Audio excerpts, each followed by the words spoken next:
بسم اللہ الرحمن، سورہ قدر، بسم اللہ الرحمن الرحیم، انا انزلناہ فی لیلۃ القدر وما ادراک ما لیلۃ القدر لیلۃ القدر خیر من الف شہر۔ ہم نے اس قرآن کو شب قدر میں نازل کیا، تمہیں کیا معلوم شب قدر کیا؟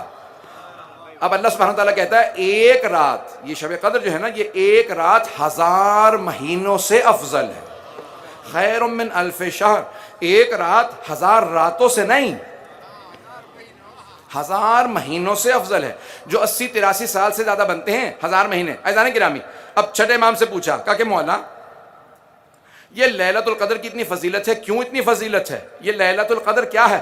تو امام نے تفسیر فرات کوفی میں فرمایا کہ اللیلہ فاطمہ، یہ جو شب قدر ہے یہ میری دادی فاطمۃ الزہرا ہیں۔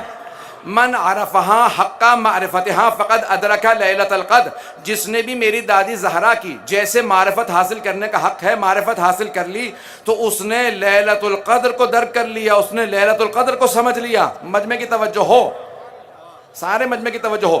مولا یہ آپ نے فرمایا جس نے بھی جناب سیدہ کی معرفت حاصل کی اس نے لیلۃ القدر کو سمجھ لیا۔ کیوں جناب سیدہ کی اتنی کیوں معرفت ضروری ہے، کیوں ان کا اتنا مقام ہے؟ بھئی لیلۃ القدر کی فضیلت یہ ہے کہ اس میں قرآن نازل ہوا۔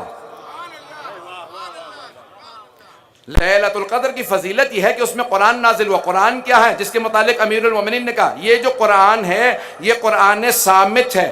جس رات میں ایک قرآن صامت نازل ہوا وہ 1000 مہینوں سے افضل ہے۔ سارے مجمع کی توجہ ہو، جس رات میں ایک قرآن صامت نازل ہوا وہ 1000 مہینوں سے افضل۔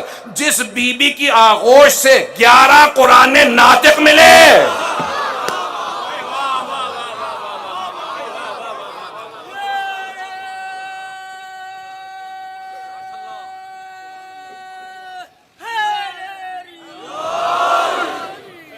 جس بی بی کی آغوش سے 11 قرآن ناطق آئے ہوں، وہ دنیا کیسے سمجھ سکتی ہیں جناب سیدہ کون ہے؟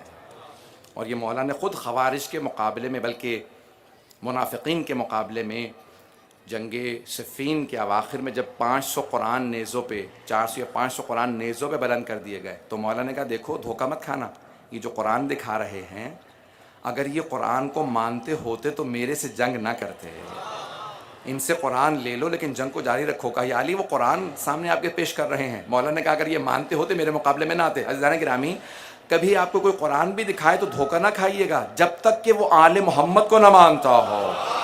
پتہ نہیں بات پہنچی ہے یا نہیں پہنچی ہے، پتہ نہیں پہنچی ہے یہ بات۔ جب تک کہ قرآن دکھاتا رہے اور آل محمد کو نہ مانتا ہو، یہ قرآن بھی صرف ظاہر ہے۔ ایک اور جملہ سخت حدیث پیغمبر کی سنا رہا ہوں، یہ حدیث بھی ظاہراً شیعہ سنی کتابوں کے اندر ہے کہ پیغمبر اسلام فرماتے ہیں ربا تالی القرآن والقرآن یلعنہ، بہت سے قرآن ایسے پڑھنے والے ہیں کہ قرآن ہی انہی پہ لعنت کر رہا ہوتا۔ میں نہیں کہہ رہا، پیغمبر نے فرمایا بہت سے قرآن کے پڑھنے والے ہوتے ہیں قرآن ان پہ لعنت کر رہا ہوتا۔